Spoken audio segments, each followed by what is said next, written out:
Si vous êtes diabétique et que vous souhaitez faire Ramadan, il est essentiel d'avoir certaines mesures de prudence en tête.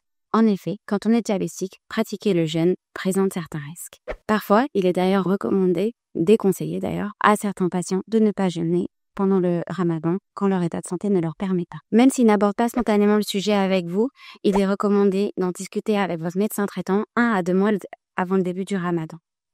Si vous décidez de faire le jeûne, nous vous recommandons d'avoir un lecteur glycémique afin de vous aider à suivre votre taux de glycémie tout au long de la journée ou en fonction des besoins. En cas de jeûne, le risque principal est l'hypoglycémie. En cas d'hypoglycémie, vous vous exposez au risque d'acétocétose qui peut mener au coma, voire au décès. Comment est-ce que vous pouvez reconnaître une hypoglycémie ? En cas d'hypoglycémie, on peut ressentir des maux de tête, des difficultés à se concentrer, une soif intense, une sensation de faiblesse, des tremblements, des angoisses, des palpitations, avoir des sueurs, la vision floue ou même être irritable. Si vous possédez un lecteur glycémique, il faut alors faire une mesure de votre glycémie.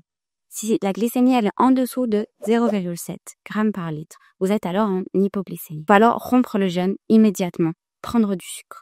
Pour se resucrer, vous pouvez prendre 3 morceaux de sucre ou alors une demi-canette de soda ou un verre de jus de fruits qui vont permettre de remonter la glycémie. Il est également recommandé de se reposer quelques minutes. 15 minutes après, il faut refaire une mesure de la glycémie. Si la situation ne s'améliore pas ou alors si vous avez l'impression qu'elle s'aggrave, il faut alors contacter votre médecin ou le CAN. Attention, certains aliments ne permettent pas de remonter le sucre suffisamment et ne sont pas une solution en cas d'hypoglycémie.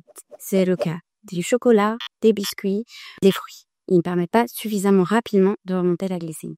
En cas de jeûne, un autre risque est, durant le Ramadan, c'est l'hyperglycémie. Les risques de l'hyperglycémie sont la déshydratation, les thromboses qui peuvent mener au coma, voire au décès. Quels sont les signes ? Comment reconnaître une hyperglycémie ? L'hyperglycémie, parfois on peut ne ressentir aucun signe, mais on peut également ressentir une soif très intense, une sensation de bouche sèche, une envie fréquente d'uriner, une vision floue, ou encore une grande fatigue.